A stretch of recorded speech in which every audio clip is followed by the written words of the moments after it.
အမေရိကန်စစ်တပ်ရဲ့လက်နက်တိုက်ထဲမှာရှိတဲ့ဇေအကြီးကျိုးရဲ့ဟက်ဒီယန်၅ဆင့်အကြောင်းကိုတင်ဆက်ပြလိုက်ပါတယ်။နံပါတ်5ကတော့ Sikorsky Company ထုတ် UH-60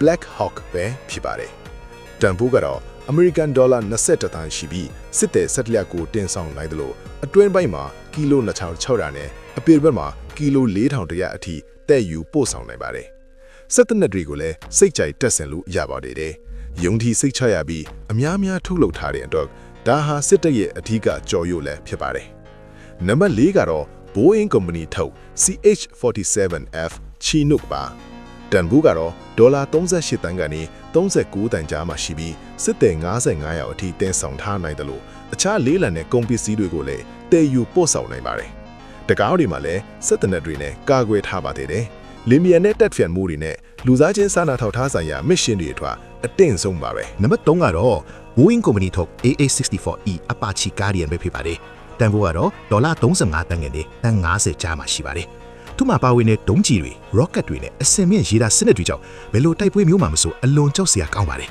။နံပါတ်2ကတော့ Bell Boeing Company ထုတ် V-22 Osprey ပါ။တန်ဖိုးကတော့ဒေါ်လာ82တန်ငယ်နဲ့တန်80အထိရှိပြီးတန်ဖိုးမြင့်တဲ့လေးကတွေထက်ကကစင်းပါ။တောင်းလိုက်ပြန်တတ်နိုင်တယ်လို့ဂျက်လီယန်ကစင်းလို့အမြန်နှုံးမျိုးရှိတဲ့အတွက်ခရီးဝေးမစ်ရှင်တွေမှာအထူးကောင်းမွန်ပါတယ်။နံပါတ်1ကိုတော့ Sikorsky Company ထုတ် CH-63K King Stallion ဖြစ်ပါတယ်။တန်ဖိုးကတော့ဒေါ်လာ89တန်ရှိပြီးကုန်ကျစရိတ်များလို့အစင်းရည်အနှဲငယ်သာထုတ်လုပ်ထားပါတယ်။စစ်သည်55ယောက်ဒါမှမဟုတ်အလွန်လေးလံတဲ့ဝင်းတွေကိုထည့်ဆောင်နိုင်ပြီးဒါဟာအမေရိကန်စစ်တပ်မှာအကြီးဆုံးနဲ့စွမ်းဆောင်ရည်အကောင်းဆုံးရဟန်းရင်တစ်စင်းပဲဖြစ်ပါတယ်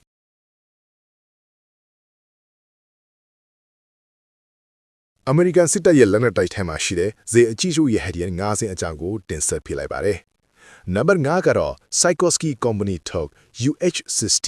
Black Hawk ပဲဖြစ်ပါတယ်။တန်ဖိုးကတော့အမေရိကန်ဒေါ်လာ21သန်းရှိပြီးစစ်တဲ့ဆက်လျက်ကိုတင်ဆောင်နိုင်တယ်လို့အတွင်းပိုင်းမှာကီလို2600နဲ့အပေဘက်မှာကီလို4100အထိတဲ့ယူပို့ဆောင်နိုင်ပါတယ်။စစ်တပ်တွေကိုလည်းစိတ်ကြိုက်တက်ဆင်လို့ရပါတယ်။ယုံကြည်စိတ်ချရပြီးအများများထုတ်လုပ်ထားတဲ့အတွက်ဒါဟာစစ်တပ်ရဲ့အထူးကြော်ရုပ်လည်းဖြစ်ပါတယ်။နံပါတ်4ကတော့ Boeing Company ထုတ် CH-47F Chinook ပါ။တန်ဖိုးကတော့ဒေါ်လာ38တန်ကနေ39တန်ကြားမှာရှိပြီးစစ်သည်55ယောက်အထိတင်ဆောင်ထားနိုင်တယ်လို့အခြားလေးလံတဲ့ကုန်ပစ္စည်းတွေကိုလည်းတည်ယူပို့ဆောင်နိုင်ပါတယ်။တကားတွေမှာလည်းစစ်တပ်တွေနဲ့ကာကွယ်ထားပါသေးတယ်။လီမီယန်နဲ့တက်ဖျန်မှုတွေနဲ့လူသားချင်းစာနာထောက်ထားဆိုင်ရာမစ်ရှင်တွေအထွာအတင်းဆုံးပါပဲ။နံပါတ်3ကတော့ Boeing Company ထုတ် AA-64E Apache Guardian ပဲဖြစ်ပါတယ်။တန်ဖိုးကတော့ဒေါ်လာ35တန်ငယ်နဲ့တန်50ကြားမှာရှိပါတယ်။သူ့မှာပါဝင်တဲ့ဒုံးကျည်တွေ rocket တွေနဲ့အစင်မြင့်ရေဒါစစ်